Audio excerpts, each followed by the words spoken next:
في الجو الحار تموت من الجوع أهون عليك في بعض الأحيان من الخروج لشراء شيء معين مثل الخبز، ولكن هذا الشخص يبدو أنه كان مضطر فعلا للخروج تحت أشعة الشمس الحارقة.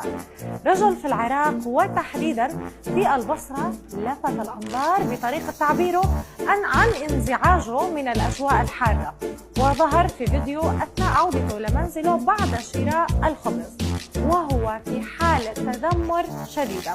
رغم أنه ما خرج لوحده، الشمسية كانت حاضرة وياه عند خروجه من المنزل، الأمر اللي تسبب بموجة ضحك للشخص اللي قام بتصويره. خلينا نشوف هذا الفيديو.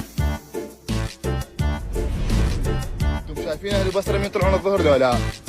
شوفوهم. هات وين